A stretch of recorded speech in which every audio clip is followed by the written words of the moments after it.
মানে আমাদের কুমিল্লাতে একটা কথা আছে আর কি, যে খালি কলস বাজে বেশি, ভরা কলস বাজে না। এই কথাটার একটা অর্থ হচ্ছে যে ধরেন আসলে যে কাজ করে সে কিন্তু আওয়াজ কম করে কাজ ছাইড়া ফেলে, আর যে আওয়াজ বেশি করে লম্ফ ঝম্প বাংলাদেশে হয় আর কি। আর এগুলো বেশি দেখবেন পলিটিশিয়ানদের মধ্যে, কে কত বড় নেতা, কে কার চেয়ে বেশি পাওয়ারফুল।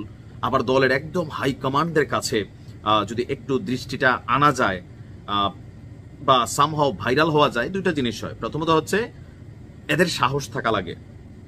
দেখুন এখন আমরা যে ভিডিও নিয়ে কথা বলছি, যে শেখ হাসিনাকে ফিরে নিয়ে আসার জন্য যে শপথ, এটা কইরা আবার ধরেন ওই ভিডিও ফেসবুকে পোস্ট করা, এটার জন্য সাহস লাগে, কারণ এই ব্যক্তি যে কোনো সময় গ্রেপ্তার হবে। তবে এখানে আরেকটা বিষয় আছে, এত সাহসী যখন রাখলেন, মুখে আর মাস্ক লাগাইলেন কেন? চেহারাটাই আমরা দেখতাম, ছবি দেখে তো আসলে আমরা ওরকম বুঝি নাই। হালকা একটু ভয়ও আছে, ভয় পায়, ভয় সবাই পায় পরিমাণ মতো হইলে।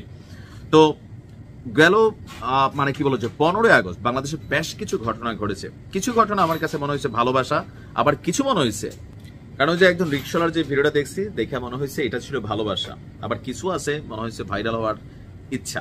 তো যাই হোক, আমরা কথা বলছি শেখ হাসিনাকে ফিরিয়ে আনার জন্য শপথ গ্রহণ করার একটা ভিডিও ভাইরাল হয়েছে। ভাইরালের জন্যই করছে আপনার এই ভিডিও বার্তাটা আমরা দেখতে পেলাম বৃহস্পতিবার রাত 9টার দিকে। গাজীপুর জেলা ছাত্রলীগের সভাপতি, এখন তো দল নাই, বাট যাই হোক, সুলতান মোহাম্মদ সিরাজুল ইসলামের ভেরিফাইড ফেসবুক পেজ থেকে একটা ভিডিও সামনে আসছে। এখানে আমরা যদি দেখি, বলা হচ্ছে, দেখা যায় যে মাস্ক পরা 30-35 বছর বয়সী একজন যুবক তার সামনে দাঁড়ানো 40-50 জন নেতাকর্মীকে শপথ পড়াচ্ছেন। তার পেছনে একটি ব্যানারে লেখা রয়েছে 15ই আগস্ট জাতীয় শোক দিবস উপলক্ষে 50তম শাহাদাত বার্ষিকীতে জাতির জনক বঙ্গবন্ধু শেখ মুজিবুর রহমান এবং তার পরিবারের সদস্যদের প্রতি গভীর শ্রদ্ধাঞ্জলি। নিচে আরো লেখা আছে শরীফ আহমেদ এমপি, তারাকান্দা উপজেলা আওয়ামী লীগ, ময়মনসিংহ। তার মানে যিনি ভিডিওটা পোস্ট করেছেন এটা তার এলাকার ঘটনা না, ময়মনসিংহের তারাকান্দি এলাকার ঘটনাটাই তিনি তার ফেসবুক পেজ থেকে পোস্ট করছেন। তারাকান্দা। তবে এই শপথ অনুষ্ঠানটি আসলে কোথায় হয়েছে এ নিয়ে ময়মনসিংহের পুলিশ প্রশাসন, স্থানীয় আওয়ামী লীগ এবং বিএনপির নেতাকর্মীরা কেউই নিশ্চিত হতে পারেনি। সেখানে যে শপথ আমরা দেখলাম যে বিসমিল্লাহির রহমানির রহিম, তারপর এখানে বঙ্গবন্ধুর বিভিন্ন বক্তব্য আসছে একদম শেষ দিকে আসছে যে জায়গাটা গুরুত্বপূর্ণ, যে বাংলাদেশ আওয়ামী লীগের সভাপতি, মানবতার মা, মাননীয় প্রধানমন্ত্রী জননেত্রী শেখ হাসিনা আপাকে, একবার মাও ডাকে একবার আপাও ডাকে।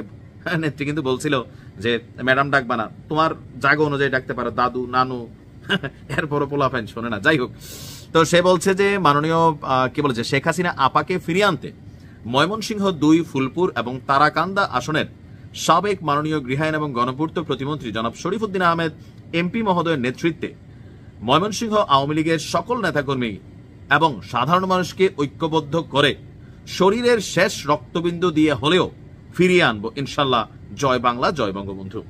এই যে ডায়লগ, বাবা শরীরে যদি এতই রক্ত থাকে আর দেওয়ার ইচ্ছা থাকতো তাহলে তো 5 আগস্ট শেখ হাসিনা পালাইতে হইতো না, প্রতিরোধ ঘুরে উঠতো নিশ্চয়ই।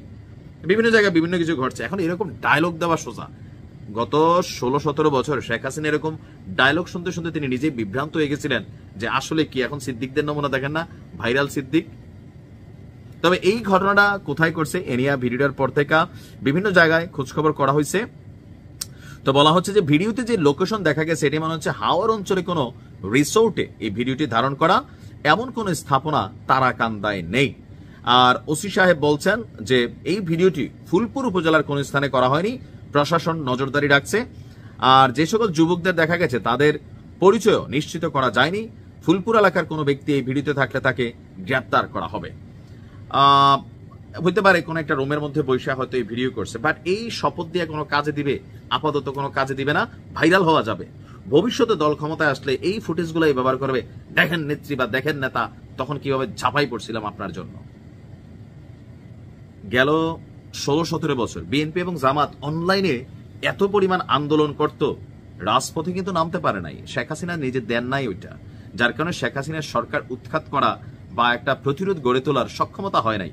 ফেসবুকে মনে হইতো যে ঈদের পর বিএনপির একটা ডায়লগ ছিল, জামাতও বলতো যে ঘটনা ঘটাই দেবে, বাট একটা মেটিকুলাস প্ল্যান হয়েছে বা ডিজাইন হয়েছে, যে ভাষায় বলেন, বা গণবিপ্লব হয়েছে, অভ্যুত্থান হয়েছে, যেটাই হয়েছে, ফাইনালি মানুষকে মাঠে নামতে হয়েছে, জীবন দিতে হয়েছে, তারপর আওয়ামী লীগ উৎখাত হয়েছে, এমনি এমনি হয় নাই। সো ফেসবুকে এসব শপথ টপথ দিয়া এগুলা দিয়া ভাইরাল হওয়া যাবে, কিন্তু দলীয় কার্যক্রমে কোন রকম ভূমিকা রাখা যাবে না। আরেকটা জিনিস ফ্রিতে পাওয়া যাবে, সেটা হচ্ছে জেলের ডাল ভাত কটা খাওয়া যাবে। ভালো থাকুন, আসসালামু আলাইকুম।